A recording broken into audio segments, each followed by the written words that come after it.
Fala pessoal, Enfermagens em Pauta.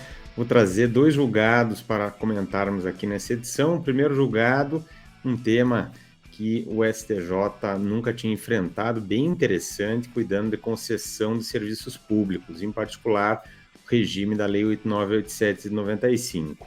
A dúvida é, quando o poder concedente, por meio de um decreto de intervenção, acaba intervindo ali numa concessionária, ele pode fazê-lo sem um contraditório prévio ou seria necessário um contraditório prévio à intervenção? Julgado bem interessante, vamos ver o que o STJ decidiu. E o outro julgado é também do STJ de Direito Penal, outra situação que o STJ ainda não havia apreciado, e ele acaba fazendo um distinguishing em relação a um entendimento jurisprudencial que já existia, a respeito da dosimetria da pena no crime de roubo, no caso de um roubo praticado num ônibus, mas que se encontrava vazio, somente com a vítima. É possível considerar essa circunstância como negativa para fins de elevação da pena base na primeira fase da dosimetria da pena? Vamos ver o que o STJ decidiu. Tudo bem, professor Felipe? Tranquilo? Olá, professor Gabriel, pessoal de casa. Eu também trago, professor Gabriel, 2 julgados, ambos do STJ. O primeiro deles, relacionado a direito privado, direito empresarial, vai analisar se é possível você interromper a prescrição mais de uma vez na cobrança de um título de crédito. O caso versava sobre uma causa judicial e uma causa extrajudicial de interrupção de prescrição. O STJ vai se manifestar, um tema que é bastante controverso perante os TJs. E o segundo julgado que eu trago, também de direito privado, né, dentro do STJ, é sobre consumidor. Um acidente de consumo, né, uma falha, um defeito na prestação do serviço durante um show de motos, vem a matar um espectador, né, alguém que apreciava o show da plateia. E a controvérsia é saber se o patrocinador do evento pode ser equiparado a fornecedor para fins de responsabilização civil.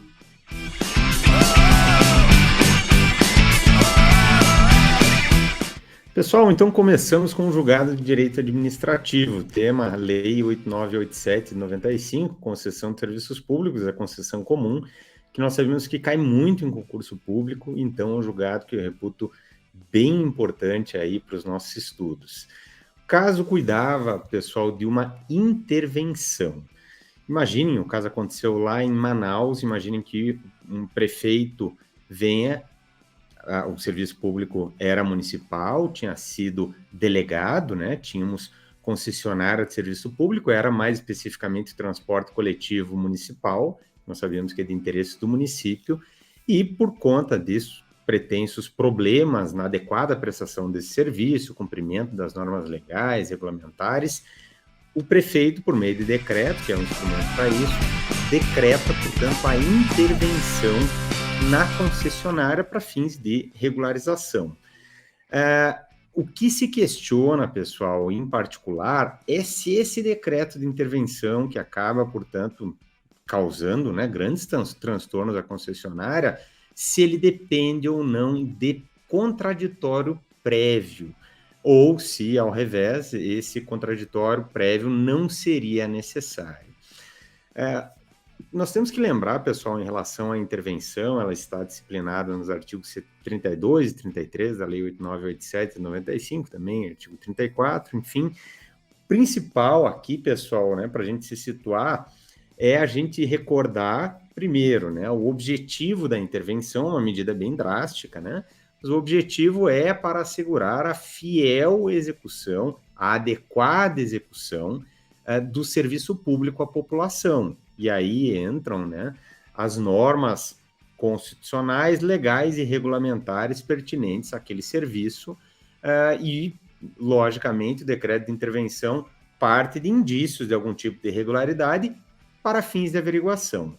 O que prevê a Lei 8987? No rito da lei, há o decreto de intervenção, o poder concedente ele deve, em até 30 dias, instaurar um processo administrativo para apuração dessas causas e deve concluí-lo no prazo de 180 dias, sob pena de nulidade da intervenção.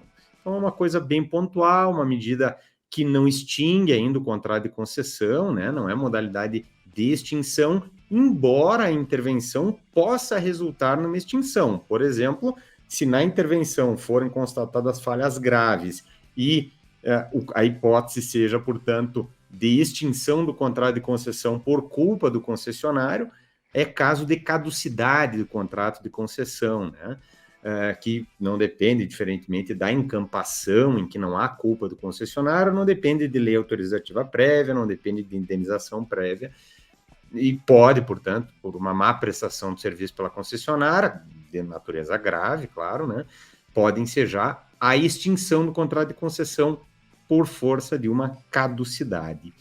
A intervenção, como eu disse, não é extinção, pode desaguar numa extinção, mas ela ocorre, né, para fins de verificação. Muitas vezes se corrige o que está errado e não há necessidade de extinção, e aí o poder concedente devolve para a concessionária os cuidados, né, do serviço, o controle, digamos assim, desse serviço público. Durante a intervenção, há um interventor. O decreto do poder concedente nomeia um interventor, prevê o objetivo, prevê os limites ali da medida, o que né, é assumido de controle pelo interventor,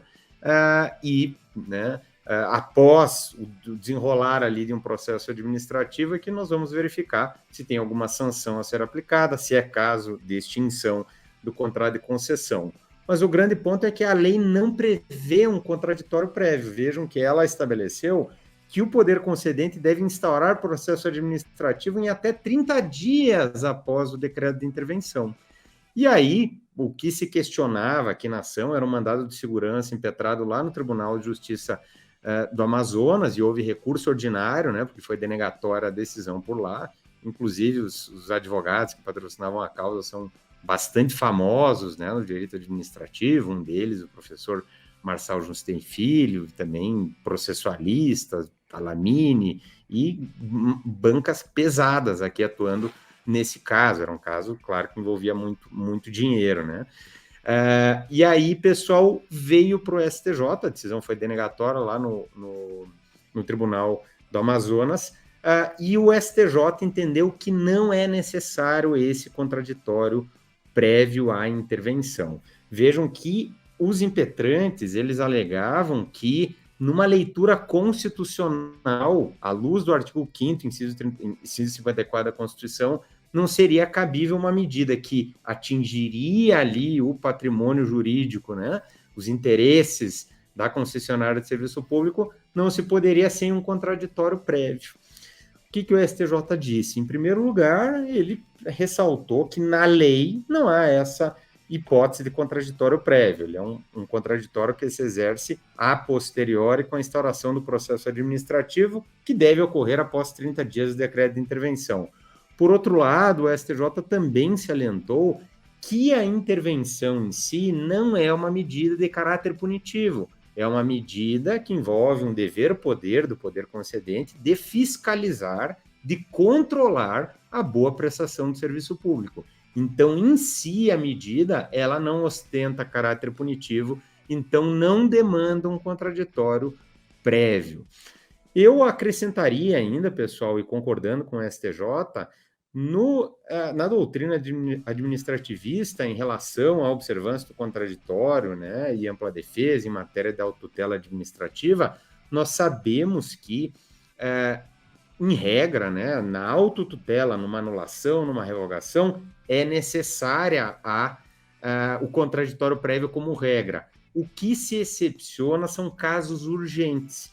Então, eu colocaria, concordando inteiramente com o STJ, a medida não é de caráter punitivo, não envolve anulação, não envolve propriamente a autotutela, envolve um poder fiscalizatório exercido pelo concedente, né? Então, algo que é típico de um contrato administrativo que tem as suas cláusulas exorbitantes. Uma dessas cláusulas exorbitantes é a possibilidade do contratante, né, administração pública, aqui o poder concedente, termo que a gente utiliza no contexto do contrato de concessão, tem essa prerrogativa exorbitante, aí é um contrato de direito comum, de fiscalizar esse ponto própria, indo lá, né, inclusive adentrando nas dependências da concessionária, tudo para verificação quanto à qualidade do serviço público prestado. E aí, pessoal, né, nós temos uma medida que não é de autotutela, mas mesmo na autotutela, na medida urgente, a jurisprudência, a doutrina apontam que seria possível um contraditório diferido. Então, aqui no caso, o decreto de intervenção envolve uma medida de caráter emergencial, de caráter urgente, porque está em jogo a boa prestação no serviço público, extremamente necessário à coletividade. Então, é mais um argumento que eu apenas colocaria endossando a posição do STJ. Como eu disse, é um ponto que não havia sido ainda decidido pela STJ, um precedente bem interessante que eu acredito que veremos aí nas próximas provas. Tema bastante interessante, professor Gabriel. Eu não sei se falaram no julgado, no inteiro teor, mas algo que me vem à mente é o atributo da autoexecutoriedade do ato administrativo, né? Embora a parcela da doutrina classifique isso como sendo a desnecessidade do Poder Judiciário intervir, né, para que a administração faça valer suas decisões, eu acho que é mais, eu enxergo mais a executoriedade como sendo aquilo da administração poder impor, né, ainda que coativamente, sua vontade perante um administrado, perante um terceiro, né? Eu acho que se enquadra bem aí essa questão. E fazendo uma analogia, né, na delegação constitucional dos serviços de notas e registros, a regulamentação, né, dessa delegação pública, que não é por contrato, né, por concurso público, ela está regulada na Lei 8935, que trata dessa relação, né, institucional entre os notários e registradores e o poder público. E lá, quem exerce essa fiscalização é o juiz de direito. E lá também está previsto, né, um caráter preventivo, até mesmo cautelar, né, do afastamento de um notário ou de um registrador que cometa falhas, né? E a lei, ela também não elenca contraditório. O contraditório, no caso, ele é diferido, né? O juiz pode, inclusive, assim que abre o processo administrativo, o primeiro ato pode ser exatamente afastar o delegatário de suas funções, né? Fazendo um paralelo, né, a legislação infraconstitucional também é idêntica no caso. Bem interessante, professor Felipe. Primeiro, né, em relação à autoexecutoriedade, concordo inteiramente, né, muito bem apontado. É algo também que justifica o decreto de intervenção, que nasce de um ato administrativo, né, e que, exatamente pela autoexecutoriedade, dispensa que se peça ao Poder Judiciário, previamente, que ele autorize esse decreto de intervenção. Então, muito bem apontado. E esse paralelo com a lei dos notários e registradores também é bem interessante, né? Porque a situação na essência é a mesma, embora, claro, lá não se trate de um contrato de concessão, é um concurso público, uma relação institucional, uma legislação específica, não deixa de ser também uma delegação de serviço público, né? Então, a lógica é idêntica e bem interessante a lembrança, né? E se vê que a solução é a mesma. Também aqui, pelo caráter emergencial, admitimos a medida, independentemente de um contraditório prévio. Professor Felipe, vamos para o teu primeiro julgado, um caso aqui envolvendo direito civil, direito empresarial.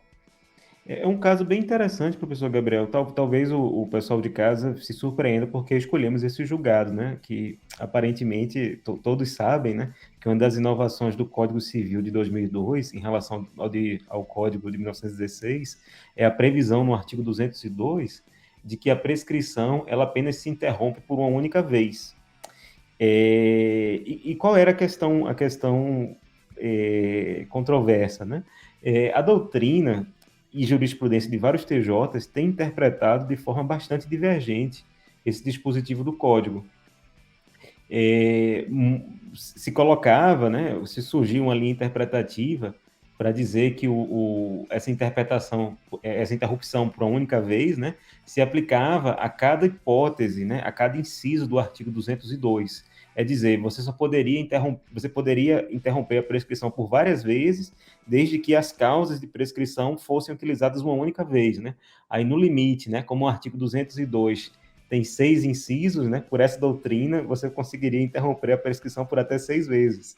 Aí você tem outra doutrina, que essa é um pouco mais restritiva, que diz o seguinte, que o artigo 202 do Código, né, ele elencaria causas judiciais de interrupção da prescrição e elencaria também causas extrajudiciais. Aí essa doutrina, que inclusive foi adotada pelo julgado recorrido, né, é, ela preceituava para dizer que você tinha uma interrupção extrajudicial e, portanto, seria admissível mais uma interrupção desde que judicial. O STJ não adotou essa interpretação, sendo curto, né, e sintético. O STJ, a meu ver, corretamente, ele entende que a interrupção se dá por relação jurídica e não por causa interruptiva. Então, quando o código diz, no parágrafo único, no caput do 202, né, que a interrupção da prescrição somente poderá ocorrer por uma única vez, ele está se referindo à relação jurídica. Então, independentemente de qual causa, a relação jurídica só vai poder ter a sua prescrição, né, interrompida uma única vez. Qual era o caso concreto? O caso concreto versava sobre um devedor de duplicatas. Como nós sabemos, duplicata é um título de crédito. Tanto a lei da duplicata prevê, né, que o prazo prescricional em relação ao emitente é de 3 anos, como o Código Civil, no artigo 206, no parágrafo 3º, inciso 7º, tem uma regra geral lá dizendo que, para títulos de crédito, como regra geral, a interrupção da prescrição é trienal se você não tiver disposição em contrário em lei especial. Pois bem, nesse caso era irrelevante, né, porque a prescrição da duplicata é de 3 anos na lei especial. E o que é que ocorria? Ocorreu o protesto do título.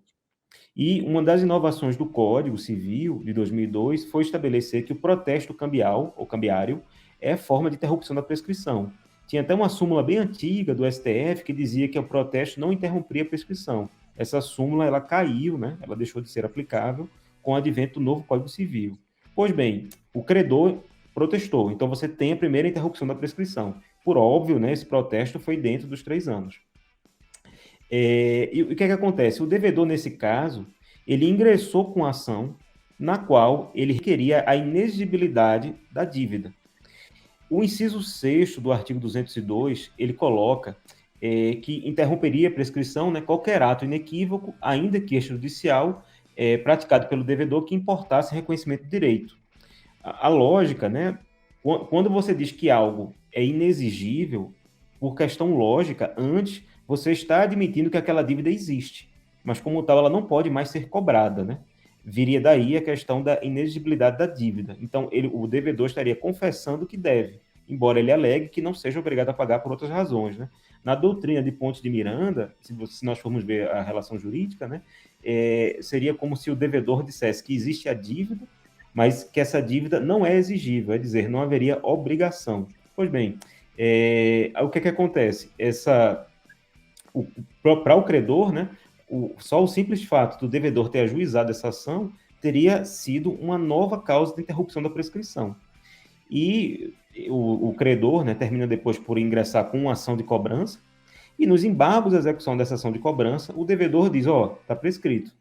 Essa é a questão controversa, que foi rejeitada pela sentença, que foi rejeitada pelo acórdão, mas, entretanto, que foi acolhida pelo STJ. O argumento do juiz e o argumento do TJ, no caso, de lege ferenda, né, em termos de política legislativa, a meu ver, é até correto, se você parar para analisar, né?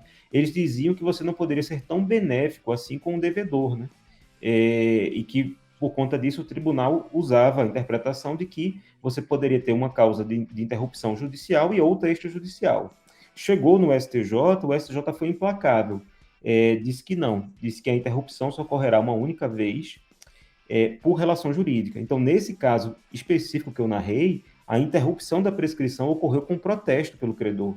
O fato do devedor, né, por qualquer ato inequívoco, reconhecer a dívida, não importa em novo reconhecimento, em nova interrupção da prescrição. No caso, o SJ entendeu que realmente a dívida estava prescrita, né, e desobrigou o devedor de pagamento. Eu queria que o pessoal guardasse, né, que essa é a posição do STJ, porque existe muita divergência nos tribunais de justiça e, inclusive, na própria doutrina. O STJ, né, a ministra relatora, a Nancy Andrighi, citou até um trecho, né, de Humberto Teodoro Júnior, que foi o doutrinador, né, o qual ela se espelhou para refletir o entendimento, e que era exatamente esse caso. Né? Ele dizia que uma vez o credor tendo protestado o título de crédito contra o devedor, não importa o que o devedor faça, o devedor pode reconhecer a dívida quantas vezes quiser, mas não haveria daí um novo efeito interruptivo. Então, para que o pessoal de casa guarde, né, a correta interpretação do artigo 202 caput do Código Civil é que a interrupção se dá por relação jurídica. Essa é a contagem, e não por causas interruptivas. Perfeito, professor Felipe. Também não lembrava dessa questão já ter sido decidida ali pelo STJ, e como tu colocasse, né, bem polêmica, né, na doutrina e na jurisprudência, e o caso concreto retrata isso, né? A gente tinha uma visão na instância ordinária, na primeira instância, na segunda instância e no STJ, uma visão que acaba beneficiando o devedor, né? Mas, ao mesmo tempo, também prestigiando a segurança jurídica, porque quando se admite só uma causa interruptiva, se dá muito mais segurança para as relações. Eu, particularmente, concordo aí com o STJ. O credor não pode dormir no ponto, né? O direito não socorre aqueles que dormem. Pessoal, mudando de áreas aqui, eu passo para um julgamento envolvendo direito penal, uma questão cuidando do crime de roubo, em particular a dosimetria da pena no crime de roubo, uma situação bem interessante que o STJ também não havia ainda apreciado e que ele faz um distinguishing em relação a precedentes que envolviam situações assemelhadas. Imagine a seguinte situação: a vítima está no ônibus sozinha, não tem mais nenhum outro passageiro, tá ela e o motorista. Hoje em dia, a maioria dos lugares nem tem o cobrador, né? Imagine ela de noite, tardar da noite, essa cena se verifica com muita frequência, né? Adentra o agente para, mediante grave ameaça, subtrair bens ali da vítima, com isso, claro, cometendo crime de roubo. O juiz, ao condenar o acusado e ao partir para a dosimetria da pena, ele considerou na primeira fase a circunstância de o crime de roubo ter sido praticado dentro de um ônibus do transporte coletivo vazio, que se encontrava vazio. E, em vista dessas circunstâncias, o juiz elevou a pena base. A controvérsia, como a gente já pode supor, é se essa circunstância que justificou a elevação da pena base é legítima ou não. E aí eu recordo, pessoal, que em matéria de dosimetria da pena, né, o nosso código adotou o método trifásico propugnar a fase, o juiz aplica o artigo 59, as 8 circunstanciais. Na segunda fase, ele aplica as agravantes e atenuantes, e na terceira fase, ele aplica as causas de aumento e causas de diminuição de pena. Na primeira fase, ele chega à pena base. Na segunda fase, ele chega à pena intermediária. Na terceira fase, ele chega à pena definitiva. Estamos cuidando aqui da primeira fase da dosimetria, ou seja, das 8 circunstâncias judiciais lá do artigo 59. O que nós temos que recordar? Isso é recorrente, essa lógica é recorrente na jurisprudência, tanto do STJ quanto do STF. O juiz ele não pode considerar na primeira fase da dosimetria, para exasperar a pena base, elevá-la, né, incrementá-la, ele não pode considerar algo que é inerente ao tipo penal. Por exemplo, no crime de roubo, essa situação, aliás, é muito comum, tá? É um erro muito frequente que se vê na prática, né? Sentenças contrárias aos entendimentos do STJ, do STF. Imagine o juiz num crime de roubo dizendo que o crime de roubo é um crime extremamente grave e que, portanto, a reprovabilidade do réu é acentuada. Ora, o fato de o crime de roubo em si, abstratamente, ser grave, isso já é sopesado pelo legislador ao fixar a pena mínima e máxima. O juiz não tem que considerar algo que é íncito ao tipo penal para elevar a pena base. Tem que ser algum elemento acidental que não seja o crime e que justifique a medida. Por exemplo, né, no crime de roubo, como era da jurisprudência do STJ, o fato do crime de roubo ser praticado em ônibus de transporte coletivo cheio de gente, para o STJ é circunstância que revela uma maior periculosidade da ação e que, portanto, autoriza a elevação da pena base, dentre uma das circunstâncias, né, das 8 circunstâncias do artigo 59, uma delas é as circunstâncias do crime. Também aqui alguns colocam como reprovabilidade maior da conduta, né, no exame da culpabilidade lá, que é também uma circunstância do artigo 59. mais adequado até falar como circunstâncias do crime, que quando negativas, né, o juiz pode elevar ali a pena base. Então, essa é a jurisprudência do STJ nessa situação. Roubo praticado, situação tão corriqueira, né? Num ônibus cheio de gente, de transporte coletivo, há uma maior periculosidade da ação, porque tem muita gente ali envolvida, muitas pessoas, né? O que revela uma ação com uma maior periculosidade. A circunstância específica do caso concreto é que, embora o roubo tenha sido praticado num ônibus do transporte coletivo, só havia uma única vítima. E aí o STJ entendeu que essa situação revela uma circunstância diferente daquela considerada no roubo praticado num ônibus de transporte coletivo que esteja cheio de gente. O STJ vai dizer que não desborda ao que é próprio ao ao tipo do roubo o fato dele ter sido praticado contra uma vítima que se encontrava sozinha dentro de um ônibus. Seria a mesma coisa que praticar o crime de roubo em outros lugares também, e que, portanto, já seria algo insitual, tipo penal, lá do artigo 157 do Código Penal. A questão é bem polêmica, né, pessoal? Porque qual é o fundamento para considerar, né, o fato do crime ter sido praticado num ônibus de transporte coletivo municipal? A gente poderia também fundamentar de outra forma, dizendo, por exemplo, que o agente, né, que pratica o crime de roubo no momento em que não há ninguém no ônibus, ele está se valendo de um momento de ainda maior fragilidade, né, da vítima e, consequentemente, né, isso aumentaria, e aí eu falaria na reprovabilidade.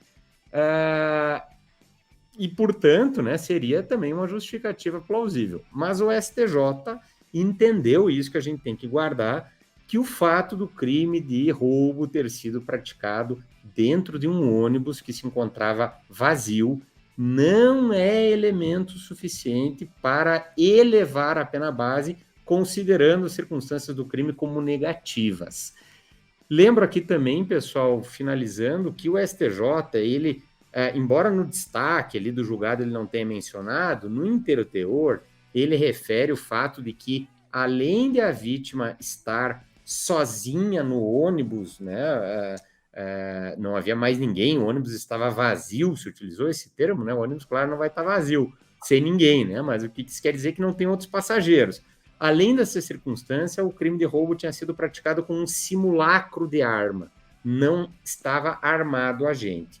E aí eu digo para vocês, esse elemento para a discussão central do caso seria irrelevante. Por quê? Porque se o agente está portando arma branca ou de fogo, isso é causa de aumento de pena no crime de roubo. Se for uma arma branca, um canivete, por exemplo, incide a hipótese do artigo 157, parágrafo 2º, inclusive hipótese que foi introduzida pelo pacote anticrime, né? Tem toda aquela discussão da lei 13.654, que em 2018 acabou retirando a arma branca como majorante no crime de roubo, que foi reintroduzido na sequência, né, pela lei 3.964, pacote anticrime, né? Agora, hoje, né, desde o pacote anticrime, voltou a ser, né, ficou um hiato ali que a arma branca não configurava majorante, configurava o crime de roubo, a grave ameaça, mas não configurava majorante. Agora, se fosse uma arma de fogo, nós temos causa de aumento, né, de uso permitido, de uso restrito, parágrafo 2º-A, parágrafo 2º-B, que também ali foram mexidos pela lei 13.654 de 2018, pela lei 3.964 do pacote anticrime. Então, vejam, o fato do STJ ter dito lá no inteiro teor que o agente praticou o crime no ônibus que se encontrava vazio e com simulacro de arma de fogo, essa questão do simulacro de arma de fogo é irrelevante, é bem, na verdade, para a discussão sobre o ônibus estar vazio ou não. Até porque, se ele tivesse uma arma, como eu disse, incidiria uma majorante, seja do parágrafo 2º, a arma branca, seja do parágrafo 2º-A, a arma de fogo de uso permitido, seja do parágrafo 2º-B, a arma de fogo de uso restrito ou de uso proibido. Então, o julgado, né, que vai no detalhe do detalhe, bom para cobrar em prova, uma situação também que é muito usual na prática, para quem milita aí na área criminal. Então, por isso selecionei um julgamento aí que achei interessante, né, e entrou num detalhe que não tínhamos ainda assistido na jurisprudência do STJ. Muito bom, professor. Perfeito. Vamos então, para finalizar, né, professor Felipe, para um caso aqui envolvendo um show aí de motocicleta com um acidente, né, uma situação também bem específica, bem interessante, né, o julgado por envolver responsabilidade por dano causado aí a um consumidor num ambiente, né, de entretenimento, de show. O caso é bem interessante, professor Gabriel, porque ele vai fazer uma distinção, né, entre quem é organizador do evento e quem é patrocinador, né, do evento. Antes de mais nada, né, eu queria só colocar que o STJ tem uma jurisprudência, principalmente relacionada a bens, né, a produtos, onde ele separa muito bem, né, a relação jurídica de quem presta o produto, né, de quem põe o produto para consumo e da publicidade sobre a qual aquele bem ele é ofertado, né? Isso o STJ já tem julgado. Por exemplo, né? O STJ tem jurisprudência para colocar que o jornal, né, que tem um serviço de anúncios classificados, né, por mais que o jornal hoje em dia esteja em desuso, né, era aquela seção de classificados, né, para dizer que o serviço, né, que o jornal ofertava era o anúncio, a veiculação da propaganda, né? Se o conteúdo do anúncio, né, contivesse uma propaganda, né, uma publicidade enganosa ou abusiva, né, ou mesmo se o produto que viesse a ser adquirido fosse defeituoso de alguma forma, o jornal não teria responsabilidade nenhuma. Realmente quem teria responsabilidade é quem anuncia e quem comercializa o produto. Essa jurisprudência do STJ é bem clara, né? Ela diferencia bem o que é a relação de consumo em si e o que é a relação de publicidade, que também é uma relação de consumo. Um outro caso bem interessante, embora a TV aberta, né, cada vez mais esteja reduzindo, né, o seu alcance, todo mundo de casa deve saber, não já deve ter assistido algum programa de auditório, né? Onde é muito comum, no meio do programa, né, sem você chamar um intervalo comercial, você divulga algum produto, ou até mesmo algum serviço, muitas vezes financeiro, ou de telecomunicação, enfim. E surgiu toda uma discussão para saber, né, se o programa, né, se o apresentador, que muitas vezes funciona como garoto propaganda também, né, se ele poderia ser responsabilizado, né, se aquele produto ou se aquele serviço ofertado apresenta algum vício, né, ou se ele venha, enfim, se ele venha a ser objeto de algum acidente, de alguma falha, né.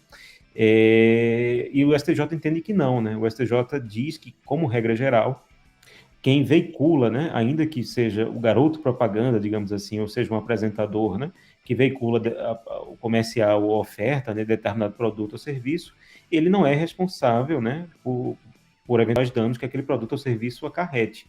O STJ sempre faz uma distinção muito grande na teoria da aparência, né, para dizer que se o apresentador realmente ganhou o cachê, ou ganhou o valor estipulado, né, ou se o jornal realmente ganhou o valor estipulado pela publicidade, se o jornal, né, ou o próprio apresentador, o garoto propaganda, forem sócios, né, do empreendimento que eles estão promovendo, aí a questão muda de figura, porque aí ele se torna fornecedor, porque ele vai ter a remuneração dele atrelada, né, à própria comercialização do bem ou do serviço em si. Por que eu fiz toda essa distinção, professor Gabriel? Foi a primeira vez que o STJ analisou isso relacionado na prestação de serviço e até mesmo um serviço gratuito. Qual era o caso? Era uma cidade no interior da Bahia onde foi feita uma exibição, um show de motos, de manobras. Não ficou muito claro do julgado se era realmente um evento esportivo ou se era realmente um entretenimento, né? Um evento meramente lúdico, né? E o que aconteceu? Não se cobrou ingresso dos espectadores. A entrada era franca, era gratuita. As pessoas ficavam, né, posicionadas no que seria uma plateia e assistiam às manobras feitas pelas motocicletas. Só que o que aconteceu? Durante uma das manobras, um cilindro, né, do motor de uma dessas motos, ele explodiu. E como tal, o objeto, né, que se desprendeu da moto atingiu a plateia, vindo a matar, né, um dos espectadores. Pois bem, o STJ colocou algumas balizas. O fato do show ser aberto ao público, né, ser gratuito. O STJ colocou que isso não é nenhum problema. A jurisprudência pacífica do STJ, que a remuneração ou a contribuição, né, pelo serviço pode ser indireta, né? Pode ser que quem pague, né, a divulgação a divulgação não, perdão, a realização, né, do serviço seja o patrocinador do evento. Então, o STJ enquadra muito bem aí que essa remuneração pode ser indireta. Tem até uma súmula do STJ que a essência da súmula é essa. É a súmula 130, né? É aqueles casos em que o estabelecimento comercial fornece um estacionamento gratuito para que o cliente estacione seu carro, sua moto, seu veículo, né, e vá comprar na loja, né? Se houver qualquer furto, acidente, dano ocorrido nesse estacionamento, ainda que ele seja gratuito, né, o STJ reconhece a responsabilidade civil, né, do fornecedor, da empresa, porque o STJ entende que, nesse caso, a remuneração é indireta. Então, em relação a isso, não há problema. Ademais, né, o próprio código, no artigo 17, ele tem o conceito bystander, né, de consumidor, para dizer que todos aqueles que sejam danificados, né, ou sejam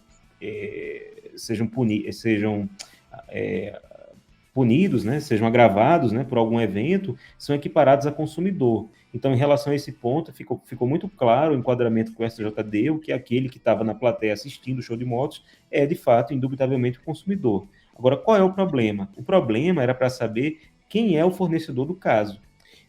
A empresa que organizou o show chamava-se Moto Art. No caso, ela veiculou, né, ela abriu um espaço, né, de propaganda para que outras empresas, também do ramo de motos, né, exibissem anúncios, exibissem propagandas de suas lojas. E uma das empresas que veiculou a publicidade, né, chamava-se MotoArt. Na instrução ficou muito claro que realmente eram empresas distintas, né, com proprietários, sócios, prepostos distintos. Não era realmente uma mesma empresa, valentes da roupagem, né, de uma construção jurídica para se evadir, né, de qualquer responsabilidade. Ficou muito claro no STJ, na instrução, né, probatória feita pela instância ordinária, primeiro e segundo grau, né, que se tratavam realmente de empresas distintas. E, nesse caso, o STJ ele afastou o artigo 7º, parágrafo único do CDC, onde coloca, né, que, tendo mais de um autor à ofensa, você teria a solidariedade, né, também enunciado como o princípio da solidariedade legal dos fornecedores, para entender que, em relação ao serviço ofertado, só quem responderia como fornecedor foi aquela empresa que organizou o evento. A empresa que patrocinou o evento, né, que deu dinheiro, né, para que pudesse se organizar tudo, para que ela pudesse ter um espaço, né, publicitário, para que ela pudesse exibir visualmente, ou tivesse no microfone anunciado, né, sua loja, seu produto, seu serviço, ela não poderia ser considerada fornecedor desse serviço de entretenimento. E, como tal, né, o patrocinador não poderia ser equiparado ao organizador do evento. Então, o STJ entendeu que não haveria, no caso, responsabilidade civil por parte do patrocinador. Eu queria deixar bem claro, professor Gabriel, que esse caso ele teve um enquadramento fático muito preciso, que eu acho que não foi nem tão bem enfrentado pelo STJ, né? Ficou claro do julgado que o patrocinador do evento, né, ele não se beneficiou do show em si. É muito comum nós vermos, cada vez mais, nesses eventos esportivos, ou nesses eventos de esportes radicais, enfim, que muitas vezes as marcas, elas mesmas, patrocinam o evento. Isso é muito comum com empresas de cerveja, empresas de energético, refrigerante, né, onde elas promovem, né, o próprio evento. Então, o patrocinador e o organizador se confundem, né? O STJ até falou da teoria da aparência, para dizer que não se diria no caso concreto, mas eu quero dizer que, nesse caso, embora, né, o show fosse de motos e o patrocinador também trabalhasse com a comercialização de motos e artigos para motos, o STJ quebrou isso, né? Mas, se for um caso, por exemplo, em que a própria marca de bebidas, de refrigerantes, né, ou de comida, ou de restaurante, organize o evento esportivo e dê seu nome ao evento esportivo, eu acho que o entendimento do STJ seria outro. Em linhas gerais é isso, professor Gabriel. Assim, uma pequena observação que eu faço ao pessoal de casa, o próprio CDC, quando ele trata da oferta, né, de bens que são colocadas, né, nas práticas comerciais, ele reconhece no artigo 30 e no artigo, na verdade, do artigo 30 até o artigo 38, né, onde ele reconhece que a própria veiculação de publicidade, de oferta, de propaganda, é também um serviço. Então, assim, o STJ, quando diz que não se enquadra como fornecedor, o patrocinador do evento, na verdade, é em relação ao show do serviço que foi exibido, né, do serviço de entretenimento. Mas em relação à publicidade em si veiculada, ele é fornecedor também, mesmo patrocinador. A questão é que ele não estava ofertando o serviço do show de motos que foi exibido, ele estava ofertando a publicidade e a propaganda dele, né? Então você teria, a rigor, né, a bem dizer, duas relações de consumo distintas, né? É interessante também, não vem ao caso aqui, não se enquadra na hipótese fática, mas o STJ também quebra sobre quem fornece o quê na hipótese de financiamento de carros, né? Isso é um caso que já foi julgado várias vezes para o STJ.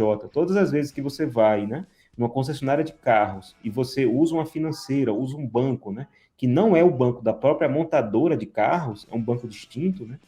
O STJ entende que você tem duas relações de fornecimento distintas, né? Uma fornece o carro e vai responder pelos vícios, né, que o carro tenha, defeitos, etc. E a outra fornece o dinheiro para comprar um carro, que vai responder sobre os juros, né, sobre multas, sobre cláusulas contratuais do fornecimento de dinheiro. Então, talvez mais técnico seria a gente fazer também essa distinção, né? Quem é que está ofertando o show de entretenimento e quem é que está ofertando a publicidade, né? Essas duas relações jurídicas são distintas, elas não se confundem entre si. Embora você tenha fornecedores em cada uma delas, né? Você não pode dizer que um é solidário em relação ao outro. Perfeito, Felipe. Eu acho que primeiro que o caso é uma tragédia, né? Mas essas tragédias que infelizmente acontecem e o direito, né? Tá aí para o direito do consumidor em particular, tá aí para resolver esses problemas. Claro que quando a gente vê o lado da vítima, né, do consumidor que foi vitimado numa tragédia, o intento que dá de forma técnica é de alguma forma reparar. Claro que nesse caso concreto foram atrás dos patrocinadores porque a empresa do show não tinha recursos para pagar, né? E isso acontece bastante, né? A empresa ali do show de moto. Muitas vezes, né, uma empresa bem pequena, recursos, e aí tem um patrocinador que, ao patrocinar, tem recursos, né? Só o fato de estar patrocinando, ele tem uma condição financeira, né, para poder gastar dinheiro aí com publicidade. Mas, de forma técnica, eu concordo com essa perfeição ali do show, do garoto propaganda, no show do Fão, por exemplo, quando vem lá as propagandas da Claro, de supermercados, né, grandes redes, é a mesma situação, né? Ele acaba fazendo ali uma propaganda, mas é dentro o serviço dele é um e o serviço que é fornecido por essas empresas é outro, né? Então eu acho que o STJ segue uma linha técnica, né? Mas por vezes, claro que não é o melhor para o consumidor. O consumidor, num caso como esse, muito provavelmente vai ficar a ver navios porque não vai conseguir da própria empresa, né? Mas enfim, temos aí, né, a lei a sendo interpretada de maneira técnica e eu particularmente concordo com o STJ.